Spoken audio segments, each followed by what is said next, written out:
we've had, well, after the excitement about Lego, as you've just seen, I've got a question. Have you ever been involved in a building project?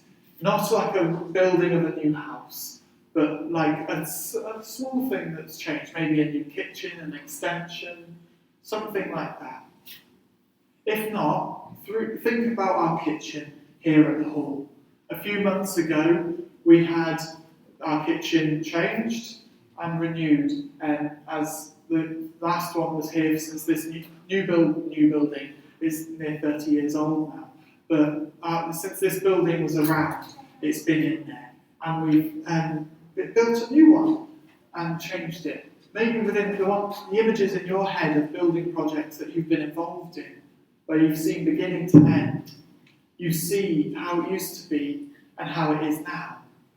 And in a lot of ways, this whole familiar but different thing comes into it all. Because no matter how many layers of paint you paint on a wall, the wall is going to look similar and familiar to how it used to be. If there was a bit of character, a little nook or a cranny, unless you purposefully build into it to cover it up, you're not getting rid of that. And so when we look at the kitchen now, here at the hall, we see a familiar thing, because in a lot of ways it is similar to the kitchen that was. But also when you think of like an extension or something you had done at your own home, or at work, wherever it may be, we see that actually there is a lot of familiarity after a lot of work has happened. And this familiar but different thing is something that I think is what John is speaking through when he writes this final part of his vision in Revelation. And Revelation, just to give you some context of it, it's a genre of literature called apocalyptic, and this is stuff you don't really need to know. Its purpose as a book is to provide hope for an oppressed people. And when you read it with that in mind, you read it completely differently. When you read that the original audience were the early persecuted church, they were an oppressed people, and this letter was written, this vision was seen to provide hope for them. And it still provides hope for us now, even though we're not the same oppressed people that were initially meant to read this book. And as we get through it, I'm sure if you've read Revelation at all, you read there are loads of weird and wonderful images and pictures that John writes about. And it's important to note that these are not literal descriptions of what's about to happen. They are pictures, they are similes, they are metaphors for what he is seeing.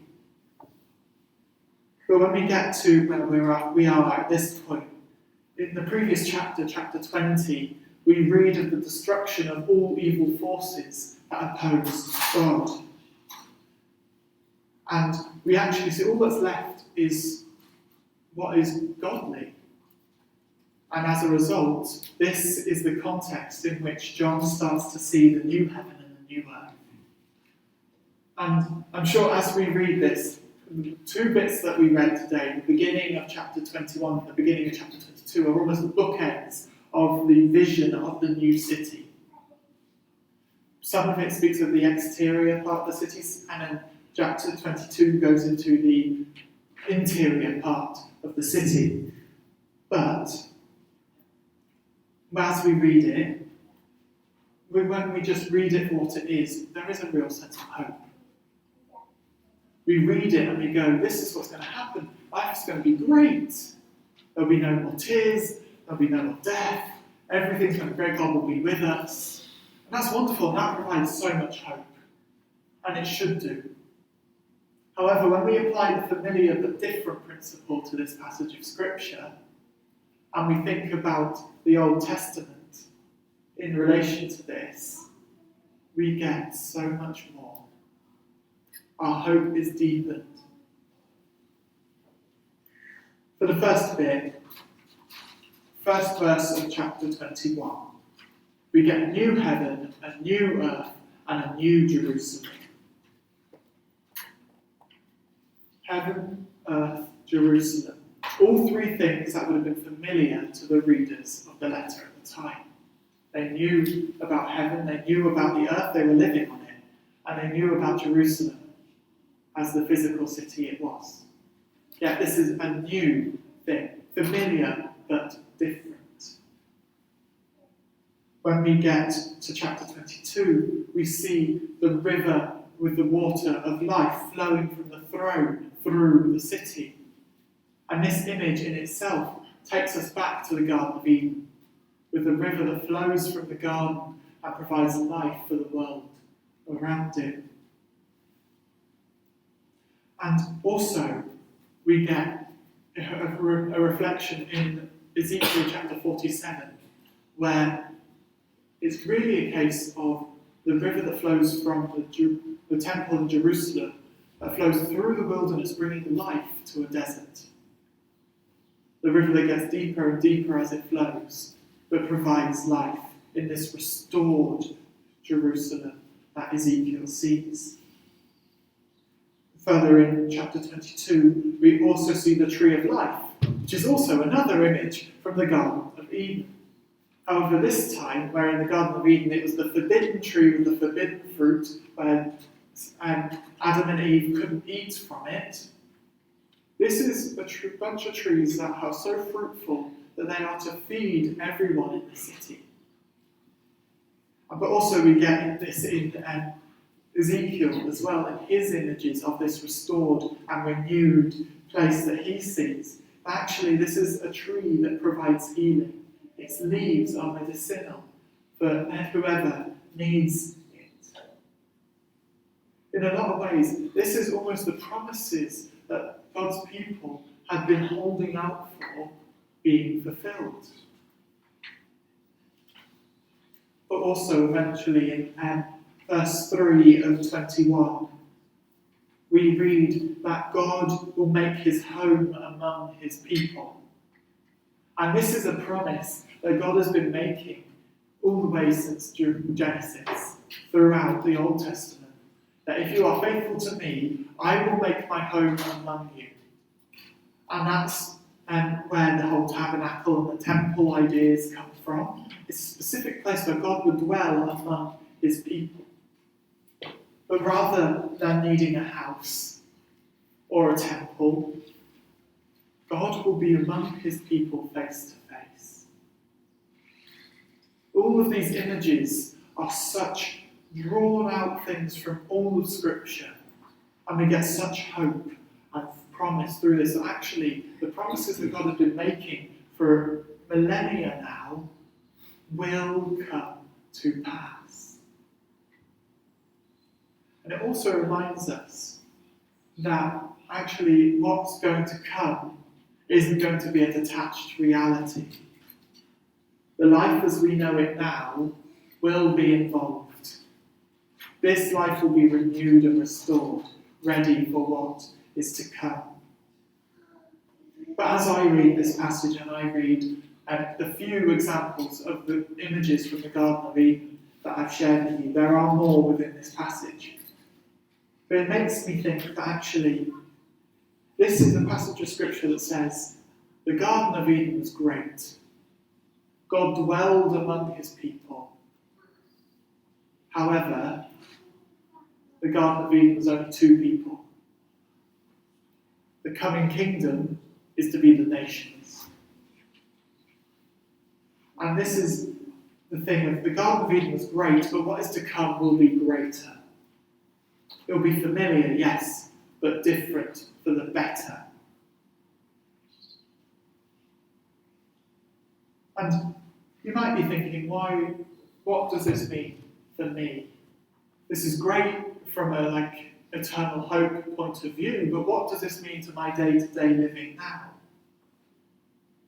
But I think the whole principle applies still. We can live in a time where, at the moment, I know that I have this in my head. There are times where I just want to go back a few years as if the last few years haven't happened. In the COVID stuff, Not in the other stuff that's happened in my life. The stuff that's happened in my life other than that has been great and lovely. But almost to be as if COVID never happened. And I'm not sure if you would feel that with me at times. But actually, that means that we are saying that what has been is greater than what is to come. That we're almost excluding the growth that we've had, the things that God has revealed to us through that time. Maybe there's a point where when we think about this church, when we've sat with you and you've gone, oh, it wasn't like it used to be, and almost wanting the glory days of Winchester Salvation Army to come back. We're ignoring the growth in people. We're ignoring the beauty that has happened, despite everything else. But I think this is a reminder, actually, what has been great and good in a lot of ways. Yes, there are a lot of things within our past as a nation, as a world that aren't great, and we're plain evil, really. But what is to come will be greater. As we choose to live our lives with God, we grow and we develop. Each day is a new day where God can reveal himself anew to us. And we can know him with us. And as a result, we learn to trust him more. Or at least I hope so, if we choose to. As we know and accept the familiar but different elements of life, we end up in a deepening relationship with God. Knowing that the Josh, to take me as an example, of next week will be a slightly different Josh to the one who stands before you today. Because I will have had 7 days of experiences. Yes, there will have been a dramatic change in me, I hope. But it's still, I need to acknowledge that actually each day God can speak to me anew and afresh. My understanding of him will grow and develop. God is still God when things are familiar but different. In a world that is familiar but different, God is making his home among his people. And that gives me such joy. That gives me hope. That gives me a strength to carry on. And that gives me a reason to trust him more and